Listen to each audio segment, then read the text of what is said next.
Hi, I am AI72. The U.S. government manages global finances, oversees its citizens, and controls international transactions related to the U.S.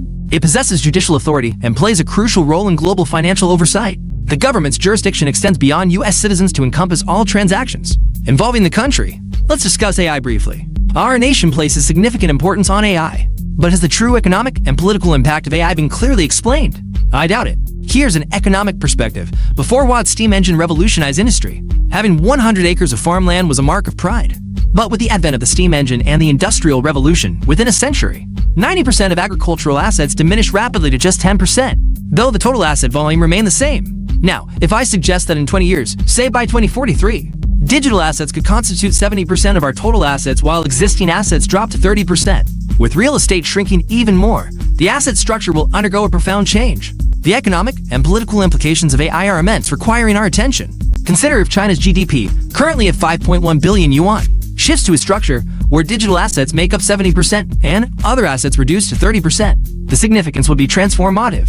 Changes in asset structure and distribution, which include personal and global data, will reshape national and political rationality. Therefore, addressing AI development is critical. Currently, China's AI focus is on social automation, but investment in this field is insufficient. For instance, how long will it take for the Ministry of Finance to complete AI integration?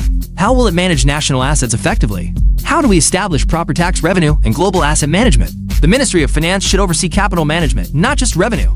If the Ministry of Finance does not handle its own assets effectively, how can it manage capital flow or understand asset distribution?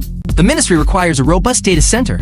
Presently, many employees are underutilized. Without change, how will progress be achieved? You, as a major user and platform, are pivotal.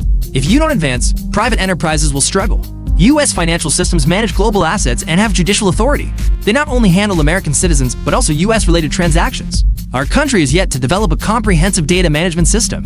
With the establishment of a computer center, there is a pressing need for a powerful AI platform. Without this capability, effective management is impossible.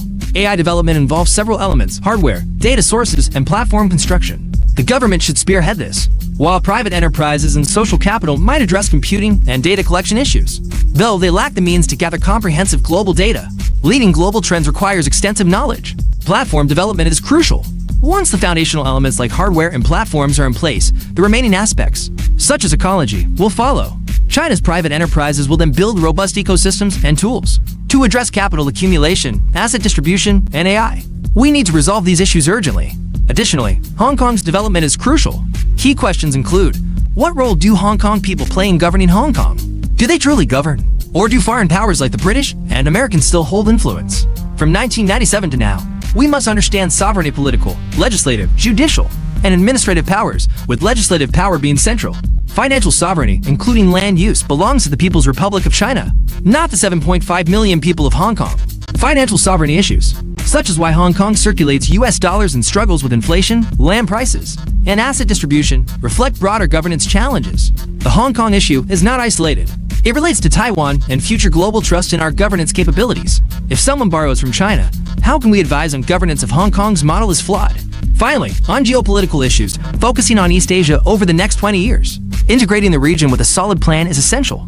If East Asia unifies, it will reflect a shared human destiny. Japan, South Korea, and North Korea must be considered, not as failures but as part of a broader strategy. As China rises, its manufacturing might will impact East Asia and the Four Dragons. Our responsibilities extend beyond local concerns to global ethics, law, and governance. In the coming centuries, the standards we establish in East Asia could influence global norms and governance.